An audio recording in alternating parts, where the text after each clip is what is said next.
Welcome to News Today with WDW News Today. I'm Tom Corliss. Here now, the news for February 12, 2021. The Walt Disney Company has released its Q1 earnings report for 2021, recapping October, November, and December of 2020. The company is reporting strong income, mostly credited growth to DTC services. Quote, "We believe the strategic actions we're taking to transform our company will fuel our growth and enhance shareholder value, as demonstrated by the incredible strides we've made in our DTC business," that's direct to consumer, by the way, reaching more than 146 million total paid subscriptions across our streaming services at the end of the quarter, said Bob Chapek, Chief Executive Officer of the company. "We're confident that with our robust pipeline of exceptional high-quality content and the upcoming launch of our new Star-branded international general entertainment offering, we are well positioned to achieve even greater success going forward." Disney Parks Experiences and Products revenues for the quarter decreased 53% to $3.6 billion, and segment operating results decreased $2.6 billion to a loss of $119 million. Lower operating results for the quarter were due to decreases at both the domestic and international parks and experiences businesses. Domestic parks revenue was down 70%, international parks were down 60%.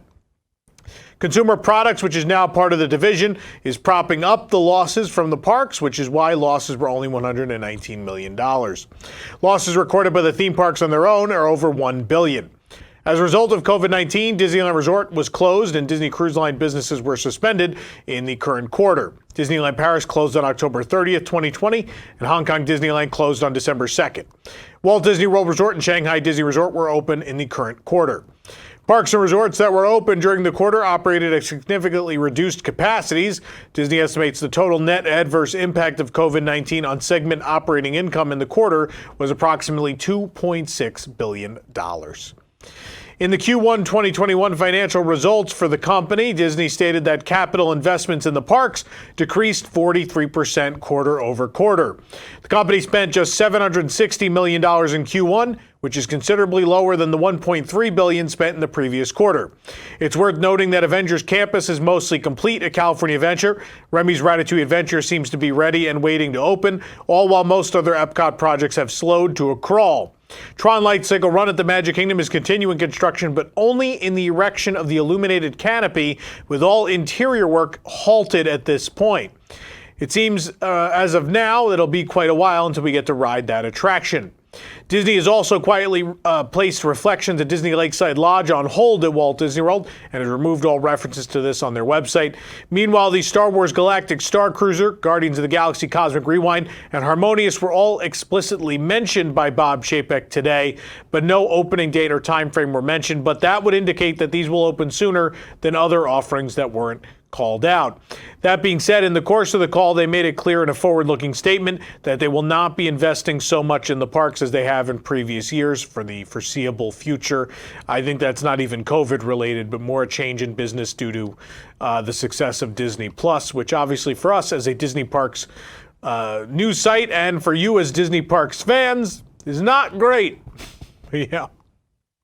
Also during today's call, Bob Chapek stated that he expects the current mask and social distancing requirements at the parks to not exist by 2022. Quote, "And that could accelerate our expectations and give people the confidence that they need to come back to the parks.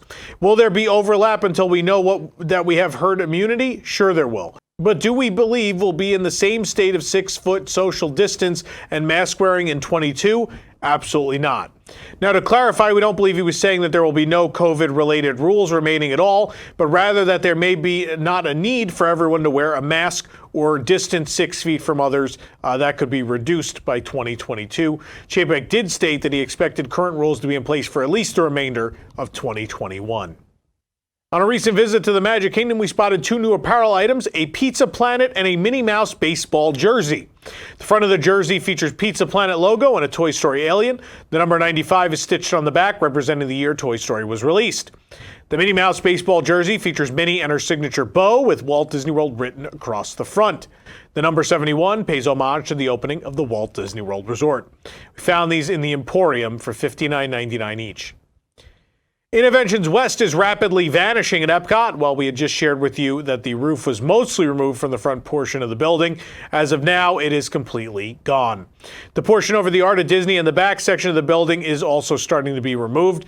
Once completed, this area will be home to Moana Journey of Water, and the other building that was already knocked down will be the festival area, likely not the festival pavilion that was shown in art and announced previously.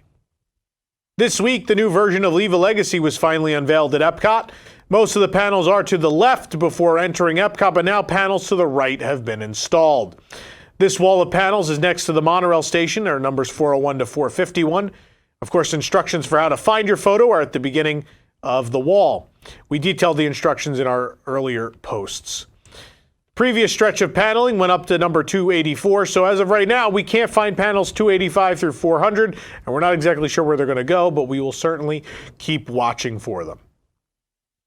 Announced as a new offering for the 2021 Taste of the Epcot International Flower and Garden Festival, the new Prehistoric Garden in Future World East was described as follows, quote, "New Prehistoric Garden, imagine life on Earth 65 million years ago with astounding plant life that's thrived since the age of the dinosaurs." Now, in fairness, we may not be looking at the finished product, but it looks like the garden is ready and has debuted. We would assume signage will be installed to tell us what we're looking at as far as plant life. But the garden does contain some plants, obviously. Also, stones containing fossils can be found strewn throughout the garden. The festival will kick off March 3rd and runs through July 5th, 2021. In addition to this prehistoric garden, we also noticed that a number of flowers were placed in the Italy pavilion, both all over the stage area, but as well a number of flower pots also planted just outside the pavilion. Meanwhile, the famous flower bed near the Imagination Pavilion on the walk between Future World and World Showcase is starting to grow in as well. Again, the festival is approaching quickly, so it makes sense to prep these things in advance. The Boathouse at Disney Springs will have a new brunch beginning Sunday, February 21st. The Captain Sing-Along Brunch will feature a new menu and dueling pianos. The new menu will include a twist on the beloved rolls at the Boathouse and specialty beverages. Plus, if you go to the Captain Sing-Along Brunch in a captain's hat or Boathouse shirt, you'll get a complimentary mimosa. Reservations are available now. Two refurbishments at Walt Disney World Resort hotels were just announced. If you're staying at the Yacht or Beach Club this spring, be aware that the Stormalong Bay water slide will be closed starting this month. No end date has been announced. The pool itself will be open. At Animal Kingdom Lodge, the Samawati Springs pool at Kidani Village will be closing for refurbishment starting January 2022, and that'll last until April of that year. Disney has gotten away from announcing actual dates rather than just months now, as I guess they got tired of always falling behind and people being mad that the thing didn't open on the date they said. Disney has officially announced that portions of the Contemporary Resort will be closed for refurbishment beginning in April. The refurbishments will be focused on reimagining some of the rooms in the main tower. Permits for this construction were filed in January, and construction is expected to last until September of this year. As stated on the Walt Disney World website, quote, "Starting in April 2021, Disney's Contemporary Resort will begin a refurbishment to reimagine guest rooms. While some main tower rooms will be unavailable during the refurbishment, most resort areas and amenities will still be available for guests to enjoy. Information has not been disclosed on exactly what type of refurbishment the rooms are receiving. You may remember in 2019 that test rooms were produced with an Incredibles themed, perhaps giving us an idea of what would happen. You may also remember that year we told you that there was a rumor that they would turn the Wave into the Incredibles Steakhouse, a rumor that people said was insane until those test rooms showed up. So it's unclear if that's what's happening or if they landed on some different theme or maybe just a refresh of the rooms, but we'll have to wait and see. While the bulk of Disney's Wilderness Lodge remains closed until June, the Disney Vacation Club wings are open, including Boulder Ridge and Copper Creek. Right here on our YouTube channel, you can now join us on a tour of our own two-bedroom Copper Creek Villa at this rustic resort inspired by the Pacific Northwest. Be sure to watch the video if you want more of the tour. It's on our website. When the Star Wars Trading Post opens at the Downtown Disney District at Disneyland Resort, it won't be tied to the same story constraints that Star Wars Galaxy's Edge enforces. In order to sell all sorts of different Star Wars items from an array of films and shows, there'll be no strict adherence to story. Quote, "From a merchandising standpoint, the strict storytelling rules of Galaxy's Edge mean that the residents of Black Spire Outpost on the planet of Batuu are unaware of the sweeping Star Wars movie saga because they're living it. This also means a vast swath of Star Wars merchandise can't be sold in the land. The new Downtown Disney shop won't have any such restrictions. Star Wars Trading Post will serve as a one-stop shop inside a secret Rebel base where all the stories in the galaxy can be told and sold. As we have seen over the last few weeks, the store is being themed to a jungle resistance base, actually, not rebellion, in many ways reflecting the timeline of Galaxy's Edge. But despite using props that also appear in the land, the store will not try to tell a cohesive story and will not take place in a certain time period. It's really just a store. Star Wars Trading Post opens February 19th at Downtown Disney at the Disneyland Resort. Sleeping Beauty Castle at Disneyland Paris is undergoing a refurbishment while the park remains closed. The park is preparing for its 30th anniversary next year, and the castle's roof turrets will be replaced with new versions as part of the refresh. Those turrets were spotted being delivered to the resort, which you can see right now in the tweet we're showing you, and it's pretty exciting. It's a beautiful castle. Can't wait to see it restored. Paris has also now shared more details on Cars Route 66 road trip set to debut this year at Walt Disney Studios Park, but the biggest part of that is that they're changing the name. The new name, Cars Road Trip, a little simplified. At Disneyland Paris' new Cars-themed attraction, Cars Road Trip, guests will be transported along America's legendary Route 66 highway to get a glimpse at some of its wacky roadside attractions and encounter some of the film's most lovable characters. Its quirky decor of automobiles come to life has been realized thanks to the expertise of the small local companies that Disneyland Paris and its Imagineers have worked with for years. You're looking now at an image of Cars Catastrophe Canyon, which will be part of the reworked studio tram tour now as Cars Road Trip. Beginning February 18th, Hong Kong will ease coronavirus restrictions, which have been in place to minimize the spread of the virus. This could mean the reopening of sports and entertainment facilities, extended dining hours, and as well pave the way for the reopening of Hong Kong Disneyland. The relaxation is due to a steady decline in cases. Health Secretary Sophia Chan said on Wednesday that catering businesses would be able to operate until 10 p.m., granting them an additional 4 hours.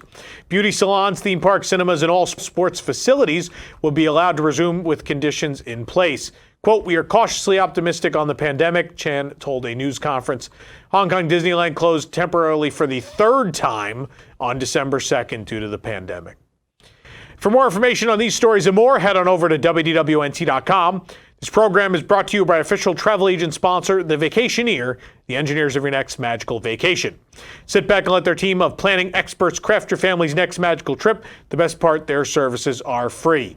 Visit WDWNT.travel for details.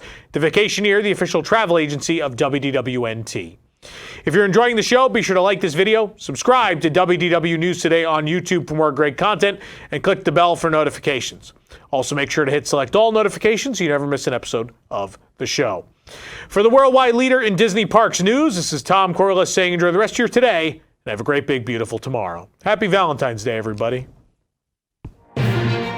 Pressing Issues is the spin-off of the WDW News Today podcast segment as a long-form panel discussion in which some of the brightest minds of WDWNT analyze the biggest stories of the week and their impact on the Walt Disney Company, its parks, guests, and cast members. Join us every Sunday at 8 p.m. Eastern, live on YouTube, Facebook, and Twitter, or afterward on the WDW News Today podcast feed.